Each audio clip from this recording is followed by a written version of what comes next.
All right, welcome to This Explainer. Today, we're diving into a framework that looks at mental health, success, and human connection, but through a completely unexpected lens. We're going to unpack a really unique philosophy from the Jungbub lectures.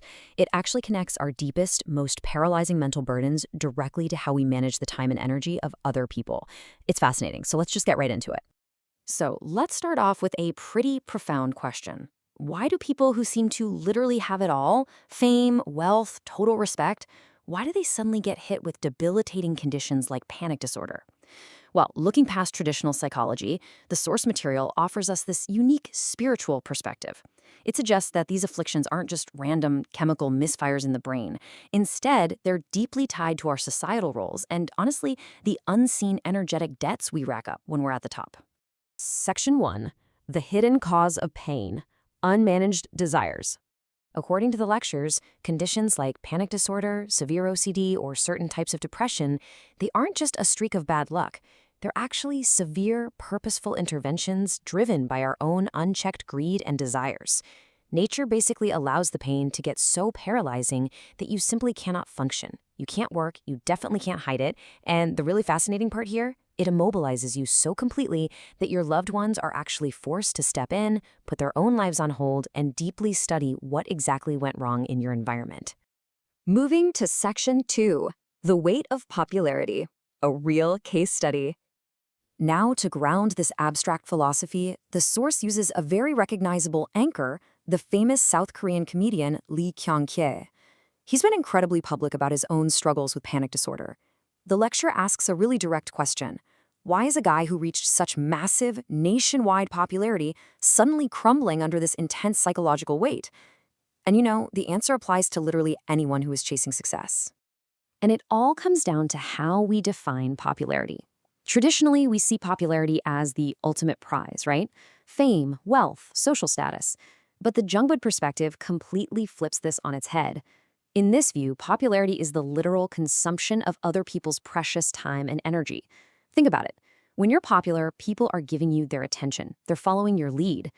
The source argues that this is an immense accumulation of high-quality energy from the public. And absorbing all that, it comes with a massive, unavoidable responsibility. So what happens when you receive all that incredible energy from everyone, but you fail to do anything meaningful with it? If you just waste it, spending years grabbing casual drinks, eating idle meals, living without a higher purpose. Well, that energy doesn't just vanish into thin air. It transforms. It turns into this crushing, unseen pressure. In this framework, panic disorder is essentially the universe striking back because you absorbed the time and energy of the masses but failed to give them proper value in return. Which brings us to Section 3, Nature's strict curriculum, correcting course. The explainer outlines that nature does not hand out free cures. There's no magical quick fix. Imagine if a spiritual teacher just magically removed your pain without you learning the underlying lesson. That energy still has to go somewhere, meaning the teacher would actually absorb that exact same punishment and get the panic disorder themselves. No way around it. True healing demands that you actively study your pain and your environment to actually earn your cure. The suffering is literally a curriculum you've been enrolled in, and you just can't graduate until you do the homework. All right, Section 4, the true path to healing, actionable steps. To truly heal, the philosophy dictates a very clear progression. Step 1, you have to step back from the daily grind of just being a professional or an entertainer. You must carve out that time. Step 2, rigorously study your environment. You have to ask the really hard questions about why the suffering found you in the first place and how you might have misused the energy given to you. And finally, Step 3, as you start realizing the answers, you gain the wisdom to protect others, your peers, your juniors. You shield them from suffering that exact same fate. Your healing literally becomes a tool for others. Now, you might think you need 100% total enlightenment to even start feeling better. But the source material notes something incredibly encouraging. If you put in the effort and understand even just 30% of your life's lesson, just a third of it, nature will drastically reduce your pain. It's kind of like the universe is saying, okay, all right, you're finally paying attention, and it dials back the suffering so you can actually continue your work with a clear mind. This leads into Section 5, benefiting all humanity, a grand mission. The ultimate goal here is to produce something called Jungbub, which roughly translates to the right law. Basically, this means taking your private agony, your mistakes, and your eventual realizations and synthesizing the whole shebang into documented, organized wisdom. By doing this, you're creating a blueprint. You ensure that future generations don't have to waste hundreds of years repeating your exact same mistakes. Your pain becomes the absolute foundation for a new, right way of living. And this ties directly into the concept of Hongik Ingan.